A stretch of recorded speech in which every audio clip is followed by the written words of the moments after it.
This is another episode of Unfiltered. This one officially go down as episode 272 in your scorecards. You can jump on board as always 24/7, 365. It is easy to get on board the Unfiltered Revolution. Apple, Spotify, everywhere you get your podcasts. Artist formerly known as Twitter, X if you will, at Casey Stern. Jump up to the bio and you'll see the YouTube channel where you could like, subscribe, tell all your friends. All the content into now 272 episodes deep. As always, we're presented by BetOnline, your number one source for your sports betting needs, lines, and matchup reports for all the different sports. They're the fastest and easiest way to play all of your games, but head over to the website and use your mobile device and do it now to get in on this action, because if you use the promo code BELIEVE, BLEAV, you'll get a 50% welcome bonus on your first deposit. It is BetOnline where the game starts as I get started here. And we're going to go through some of the Ohtani statement. We're going to go through a list of questions that I have that I think are fair to ask that I do not know the answer to, nor do you. But I would love to know your thoughts and comments on YouTube and Facebook and Twitter, and everywhere will have this. And those of you listening, Apple, Spotify, and wherever you get your podcasts along the way. But I want to backtrack and first go and get a couple of things off my chest as we go back to the beginning of this story. And I want to say this again, and I've said this before. I have no idea what happened. I think it is ridiculous to sit there and say, oh, Ohtani's a cheater and he gambled and they should sell him up the river and all of that, because that's dumb. That's dumb. I think it would also be equally ridiculous to say, well, it's obvious, quote unquote, that Shohei Ohtani didn't do anything wrong, didn't cover his for his friend, didn't gamble, didn't whatever, because we have no idea. That's number one. Number two, I don't think he gambled. When I looked at, and if you go back to a previous pod I've done on this, and I've posted this video, and you go through all the facts of that first 48 hours, if you will, and I feel like, you know, not to show 48 hours, but like we're watching Dateline breaking this down, to be fair. But if you go back to that first 48 hours, with all the changing stories and all the reports on ESPN, it seemed as if, and my honest common sense thought was, doesn't mean it's right, was that Shohei Ohtani had covered for his friend. This is his closest confidant in the States, not just a translator, but a friend who clearly it seemed like, although not if he stole from him clearly, but it seemed as if respected the hell out of Ohtani and practically worshiped him based on some of what you hear and the comments that came out. So there's a close relationship there. He backed up his buddy. Clearly, his guy doesn't have $4.5 million. He covered for him, then realized, oops, once his reps got involved, that there was legal ramifications of it, even though he didn't bet. Then you got to backtrack. You got to separate yourself. You got to lay the guy out, sell him up the river, if you will, and leave him on the raft and to drown like DiCaprio in Titanic while you ride off into the sunset. And that doesn't mean you gambled. It doesn't mean you cheated. It just means you thought you were being nice and you didn't realize the ramifications of it. That's how it seemed to me with the way this story was playing out. That he had, as it seemed like both sides had told the ESPN reports, if you go through the first 48 hours of this, it seemed to be Ohtani had not wanted to give his buddy $4.5 million because maybe he'd gamble it away. He had told him he had a gambling addiction. This is what we had heard. And then he went ahead and he paid the debt for him. That's why his name's on the bookie, but he didn't do the betting. And then all of a sudden, the reps got involved. They realized what it all meant. And, hook, line, and sinker, the two sides separate. Now you've got massive theft. Now I'm a victim. That's the way it seemed. Doesn't mean it's right. I don't want Ohtani to have done anything wrong because I love Ohtani, what it is for the game and sports and all of that. And while the league tried to throw their statement into oncoming rush hour traffic on a Friday, I give Shohei Ohtani credit for the statement he made as we transition into this here. I give him credit for the depth, and I give him credit for the length, because I thought we were reading a legalese statement that was going to be read through a translator from a lawyer that basically said, hey, look, I didn't do anything. I can't tell you anything that happened. I can't tell you any of the particulars, but my name will be cleared, and I need to concentrate on baseball. Let the investigators do their job, and in the meantime, go Dodgers. I mean, that's kind of where we all thought this was going to be. That's what I expected from this statement. So I give a lot of credit to the depth of it. Again, Major League Baseball, let's wait till Friday at 6 o'clock. What else is new? MLB praying, please, God, let this not happen. And please, let's pretend nothing happened, like everything else that Major League Baseball has zero accountability for. And here's Ohtani, to me, being way more accountable, at least from a detailed standpoint, than I thought he was going to be allowed to be legally. And at least he was. And let's not forget, just to backtrack for 1 second, that between the 48 hours of all the stories and then the victim of the theft, and then what we got here, we found out that Ippei basically lied on his resume, didn't go to school wherever he said, and who knows what. I mean, is his name even Ippei Mizuhara? We got no idea. So clearly his credibility seems to be shot by the day. I'm not saying it's not. And a lot of people with gambling addictions then lie and deceive often. I'm not saying I don't understand that as well. But I have several questions that you cannot answer really easily or properly without having doubt in what Ohtani is saying. I have several questions that you cannot answer or give me answers to, and I don't know them either, that are common sense questions that make you wonder if Ohtani is telling the whole truth and nothing but the truth, so help him God, so to speak. But let's get into some of the comments, and I want to get your reaction in the comments and give you kind of mine and how I saw this, okay? He says here, I'm saddened and shocked that someone I trusted would have done this. Ippei has been stealing money, quote, from my account and been telling lies. I never bet on sports or have willfully sent money to the bookmaker. I stop here for question number 1. How does this man, Ippei Mizuhara, even though he's the translator, how does he have access to Ohtani's bank account? Was he paying his bills? Now, I have people to say to me, well, very possible. A lot of athletes give financial advisors their bank information. Sure. Loved ones, maybe their spouses, maybe their children, maybe their parents. I don't know. Does he give it to a friend and translator? I don't know. You tell me. I don't know the answer to it, but I ask you a pretty interesting question. How the hell does he have the information to access this bank account to basically just wills and thrills throw out $4.5 million? Which, by the way, would be nice to have to just toss out in a bank account. Sit with that question for a minute. I never bet on baseball or any other sports. I've never asked somebody to do it on my behalf. I've never gone through a bookmaker to bet on sports. And I was never asked to assist betting payment for anyone else. So basically saying, hey, look, all these reports that I lent him the money are not true. My name's on the bookmaking, but it was because he was using my account and stole from me without my knowledge. And then he goes on to talk about the fact that, and we had heard this when he first had, I don't want to say became a victim, I'm not trying to sound condescending, but in the story, when it first became that he was the victim, we had heard about the fact that he didn't know anything until after the first game in Korea when they had the meeting. And he says as such here. He says that the media had reached out to his reps in his camp. Ippei told the reps that Shohei had paid off the debt. Ippei, quote, didn't tell me about the media inquiry, end quote.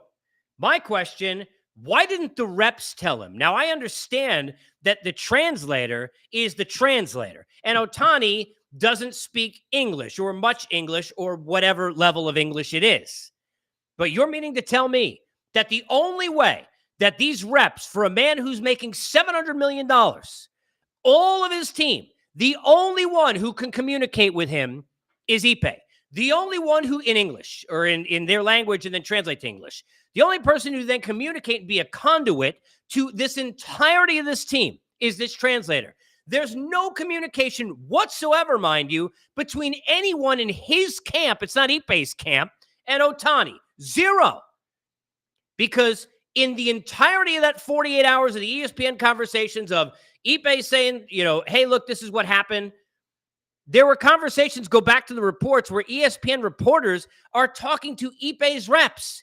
So Shohei's reps. So when Shohei's reps are saying, yeah, well, they had told ESPN that he had paid off the debt for a friend, I don't understand. Ippei told him, oh, yeah, he paid it off for me, and they just recited it to ESPN? How dumb does that sound? Does that sound like it holds water to you?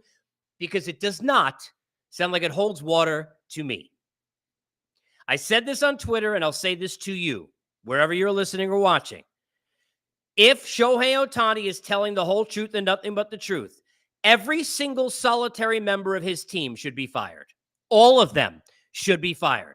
Man making that kind of money at that kind of level with this kind of legacy in this sport, in this year of this world that we're living in, doesn't have anyone that in any of that time got to Ohtani during any of that time, and media, that the only way they were communicating with him about any of this was through Ippei. They just bought the story from Ippei. Everything was fine. And then Shohei had to raise the eyebrow after the meeting a couple days later and be like, holy shit, pardon my French, what the hell is happening here? Wait a minute. You didn't tell me this. And then he explains, as he talks about in the press conference, that they met in a hotel afterwards. And Ippei had said, hey, after this meeting, after we talked to the team, let's talk in a hotel. And then for the first time told him he's a gambling addict. Now, these guys are friends, okay? That's his closest confidant, or one of them in the States, right? That's what we're supposed to believe, or what we knew. Can't believe that, somebody he trusted. He didn't trust many people. If you're trusting the man with your bank account, he's a pretty close friend, mind you. So you didn't realize this entire time that he was in debt? You didn't realize the whole time he had a gambling addiction. Gambling addictions are hard to hide, people. They are hard to hide. These are questions you need to ask yourself. I'm not sitting here trying to lay this out and tell you that I think Ohtani gambled. Let's go back to it. I'm not trying to lay out for you that I think he cheated. I'm not saying he bet on baseball. I'm not saying they should hang him up and throw his cleats away and take his money back. And no. I'm not saying any of that. I'm just asking you questions that you need to be asking, and that certainly the investigators are going to ask. But we've already got some pretty good ones already in this 12 minutes. Because how do all those handlers who should be fired, fired now, if this, if I was Ohtani, if you put yourself in the mind of a man who was just telling the truth, losing your freaking mind after all of this, right? They should all be fired. But how's there no communication back to Ohtani until that meeting? How? And how could they be that close and he trusts him to have his bank account information, but doesn't know he's a gambling problem or tremendous debt until that moment? These are things that are hard to understand. I'm not saying they mean X or Y, and that's not a cop-out. I would tell you, no problem of pining. I have no idea. But I'm just telling you, these are questions. There are some other ones that are pretty good questions. How in the world can you rack up a debt of $4.5 million with a bookie when you have no money? Now, look, I root for a team over my shoulder. John Spano, a guy who had like $10 in his bank account, tried to buy the Islanders and lied, and there's a 30 for 30 you can go watch, and basically had hoodwinked the whole world that he owned the team, and he had like $12 in his bank account. So maybe I shouldn't be asking this question. But outside of John Spano, what bookie is leaving a rope and leaving a book of debt out there of $4.5 million to a guy who's got $4?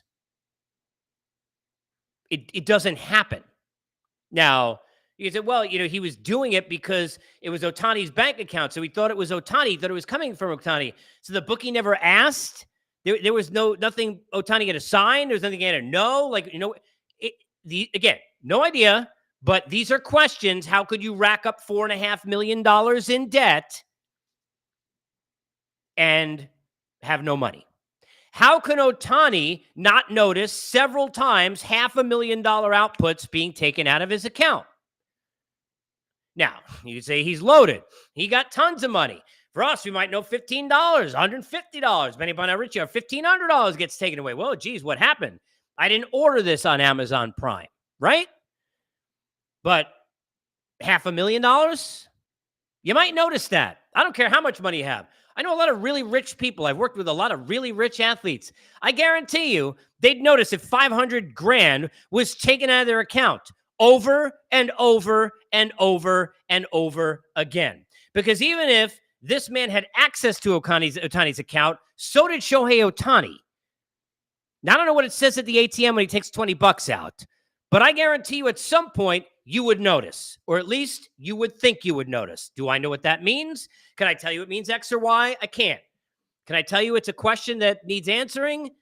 It's a question I'd like to understand the answer to. It doesn't seem to make it much sense to me. How you not notice that that is leaving your account? There are multiple questions that will be asked by the investigators, and this will be done federally. This is going to take a long time, but it is hard to trust any of this. I want to sit there and tell you, well, because he did. I mean, through translation, seem like he was bringing a lot of detail, seemed like he wanted people to understand the truth.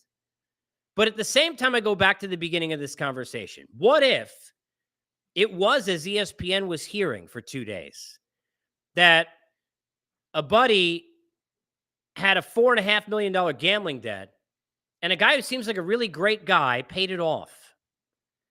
And then, because he didn't gamble, he was just paying off his debt. He didn't bet on baseball. He didn't place any bets. He was just paying the debt. Then all of a sudden he realized the amount of trouble he could be in because it's illegal. And then it's either you or it's him. What if that's why Mizuhara had changed his story to protect Ohtani, and the next day come out when Ohtani's people came to him and said, you could get him out, lose his career, everything gone. So not take the fall for somebody else. You got to take the fall for yourself and leave out that part. And then Ohtani, a day later, had said, no, I was lying, and Ohtani didn't know anything about the debts. And, he didn't know that he was paying this off. I took the money from him. I don't know that happened. I don't know what happened. But I know that there are a hell of a lot of questions that do not seem to hold water or make any sense, even after Ohtani's statement. And we're not going to find out the answers until this investigation is over. So what kind of a cloud hangs over Major League Baseball and the Dodgers now?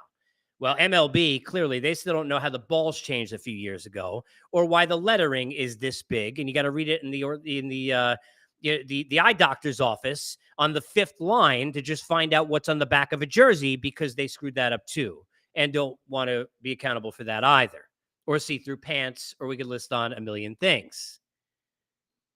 But for the league and for the fans, we are now back in a place where we've been with our stars many times, although most of the time for PEDs, where we don't know what to trust. Now, this time, it's not the stats, and this time, it's not the validity of his greatness on the field, but this time, is he a great person and as sincere as he seems to be? I hope so. I'm here to tell you what I think we all hope, except for the dodos on Twitter who got nothing better to do. So they're hoping that Ohtani screws up because, I just hope Schadenfreude for everybody to fail.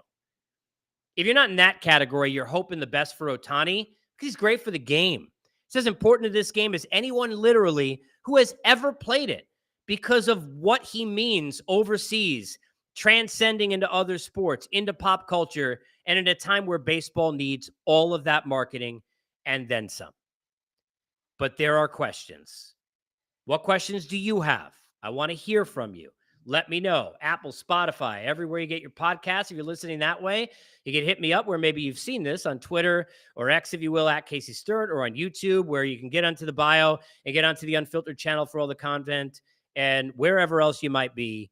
I hope you have a blessed night. We are just getting started seemingly with this saga. I only need Keith Morrison doing a voiceover that we could put this thing on NBC, because I'm scratching my head. I can't figure it out. I know this. Unfiltered, as always, is presented by our